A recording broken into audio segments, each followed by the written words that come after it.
প্রিয় দর্শক, এই মুহূর্তে আমরা রয়েছি আয়নাঘরে। আপনাদেরকে সরাসরি দেখাবো যে এই আয়নাঘরে কত মানুষকে গুম করা হয়েছে এবং এই আয়নাঘর সম্পর্কে যতগুলো কথা প্রচলিত রয়েছে এগুলো কতটা সঠিক কি বেঠিক সব কিছু আপনাদেরকে এখন প্রমাণ সহ দেখাবো। আমরা চলে আসছি আয়নাঘরে এবং আপনারা দেখতে পাচ্ছেন এই আয়নাঘরের ঢোকার শুরুতেই প্রথমেই কিন্তু আপনারা দেখতে পাচ্ছেন এখানে কতটা বিভৎস দৃশ্য, এখানে কত মানুষের হাড়গোড় পড়ে রয়েছে।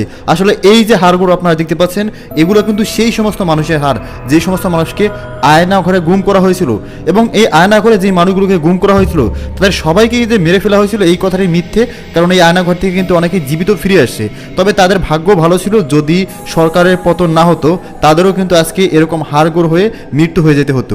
এই আয়নাঘরের মধ্যে কত মায়ের কোল খালি করা হয়েছে এবং কত মানুষকে যে নির্যাতন করে এক পর্যায়ে মেরে ফেলা হয়েছে তা আপনারা একটু পরেই জানতে পারবেন এবং একটু পরে আপনারা এখানকার যে বিভৎস দৃশ্য তা দেখতে চলেছেন। তার আগে আপনাদেরকে এই আয়নাঘর সম্পর্কে বেশ কিছু গুরুত্বপূর্ণ তথ্য অবশ্যই জানিয়ে রাখবো।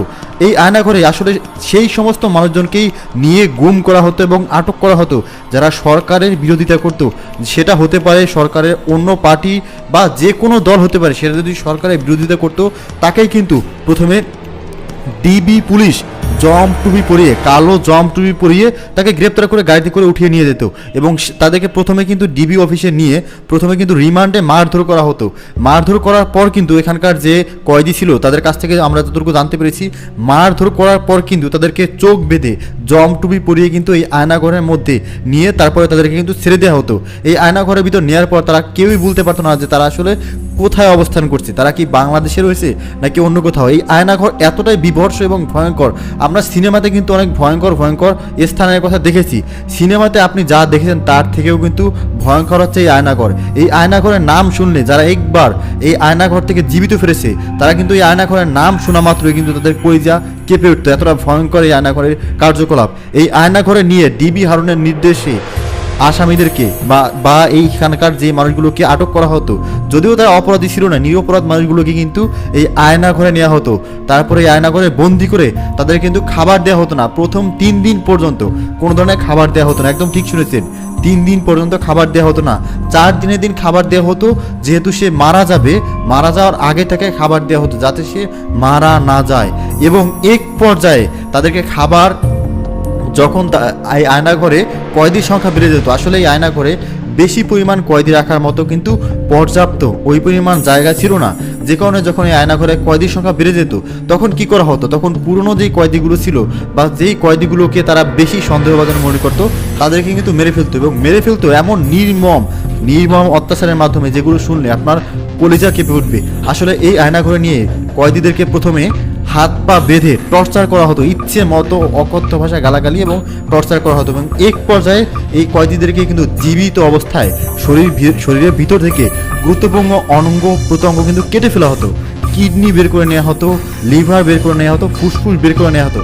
এখন আপনারা বলতে পারেন যে জীবিত অবস্থায় কেন কিডনি বের করা হতো, মেরে ফেলে তো বের করা যায়। আসলে একটা মানুষের মৃত্যু অবস্থায় কিডনি বের করলে ওই কিডনি কার্যক্ষমতা ততটা বেশি টাইম পর্যন্ত সার্ভাইভ করে না, কিন্তু জীবিত একটা মানুষের পেট থেকে কিডনি বের করলে ওই কিডনিটা বেশি টাইম পর্যন্ত সার্ভাইভ করে এবং ওই কিডনিটাকে চড়া মূল্যে বিক্রি করা যায়। এবং এই কাজেই কিন্তু করা হতো। এখানকার যে কয়েদি ছিল যাদের সংখ্যা বেড়ে যেত তাদেরকে জীবিত অবস্থায় পোস্টমর্টম করা হতো, মানে তাদের কিডনি হার্ট লিভার বের করে নেওয়া হতো। ভাবা যায় কতটা বিভৎস, কতটা ভয়ঙ্কর কাজ এরা করতো। এবং এক পর্যায়ে এই সমস্ত গুরুত্বপূর্ণ অঙ্গ প্রত্যঙ্গ বের করার পরে কিন্তু এই কয়েদিরা সেখানেই মারা যেত এবং তাদের যে লাশ ছিল সেই লাশ কিন্তু তারা এখানে এই আয়নাঘরের নিচে কিন্তু একটা গণকবর রয়েছে। আপনারা জানেন যে গণভবনের নিচেও কিন্তু একটা গণকবরের সন্ধান পাওয়া গিয়েছিল। একইভাবে এই আয়নাঘরে কিন্তু গণকবর ছিল। সেই গণকবরের মধ্যে কিন্তু এই যেই কয়েদিগুলোকে মারা হতো, কিডনি বের করে যাদেরকে মারা হতো তাদেরকে কিন্তু এই গণকবরের মধ্যে চাপা দিয়ে দেওয়া হতো। আর যেই সমস্ত মানুষগুলোকে ধরে আনা হতো তাদের কিন্তু কোনো ধরনের আইডেন্টিফাই করা যেত না। তাদের ফ্যামিলির কাছে কিন্তু কোনোভাবেই এই ডিবি পুলিশ কিন্তু তাদেরকে জানাতো না যে তাদেরকে গ্রেপ্তার করা হয়েছে, যে কারণে তারা কিন্তু নিখোঁজ এবং গুম থাকতো। এবং এক পর্যায়ে তাদেরকে এখানে মেরে ফেলা হতো এবং তাদের ফ্যামিলিরা কিন্তু তাদেরকে নিখোঁজ হিসেবে জানতো।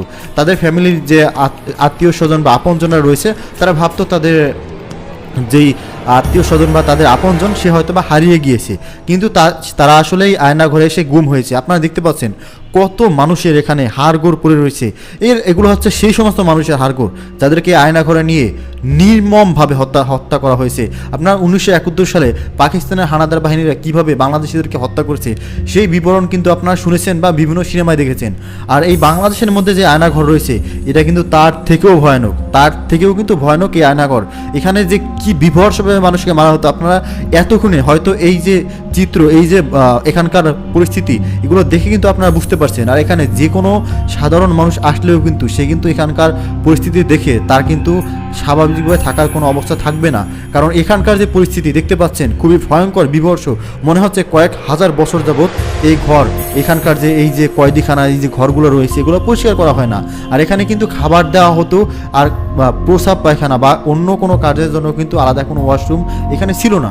কয়েদিরা যেখানে খাবার খেত সেখানেই প্রসাব করতো, সেখানেই পায়খানা করতো এবং সেখানেই থাকতো। যেরকম একটা গরু ছাগলকে রাখা হয় একইভাবে কিন্তু রাখা হতো। কারণ তাদের উদ্দেশ্য ছিল এখানে যাদেরকে নেবে তাদেরকে টর্চার করে এক পর্যায়ে তাদেরকে কিন্তু মেরে ফেলা হতো। আর এই আয়নাঘরে যারা গিয়েছিল তারা কিন্তু কেউই, মানে এই সরকার পতনের আগে কাউকেই কিন্তু এখান থেকে জীবিত ফিরে আসতে দেওয়া হয়নি। এখানকার যে কয়েদিরা এখান থেকে সরকার পতনের পর সেনাবাহিনীর তত্ত্বাবধানে এই আয়নাঘর খোলা হয় এবং যারা জীবিত ফিরে আসতে পেরেছে তারা কিন্তু জানিয়েছে যে এই আয়নাঘর থেকে আমরা কখনোই জীবিত ফিরে আসতে পারবো এটা ভাবিনি। কারণ আমাদের যে সহপাঠীরা ছিল তাদেরকে কিন্তু দু একদিন পর পরে দেখতাম তারা এখান থেকে গুম হয়ে যাচ্ছে, মানে তাদেরকে মেরে ফেলা হতো। এবং আমাদেরকে কিন্তু এই যে কয়েদিরা তারা বলছে যে আমাদেরকে কিন্তু ডিবি পুলিশ বারবার বলেছে যে যাদেরকে মেরে ফেলা হয়েছে তাদের মতো তোদেরকেও মারবো, তোদেরও সময় কিন্তু ঘনিয়ে আসছে। এইভাবে কিন্তু তাদেরকে ভয়ও দেখানো হতো এবং এই সমস্ত কার্যকলাপ কিন্তু ডিবি হারুনের নির্দেশে করা হতো। এই ডিবি হারুন কিন্তু এদের কিডনি বিক্রি করে অনেক টাকা উপার্জন করে নিয়েছিল এবং এই ডিবি হারুন কিন্তু শুধু তাদের কিডনি বিক্রি করে উপার্জন করেছে তাই নয়, অসংখ্য মেয়েদেরকে কিন্তু এই ডিবি হারুন ধর্ষণ করেছে।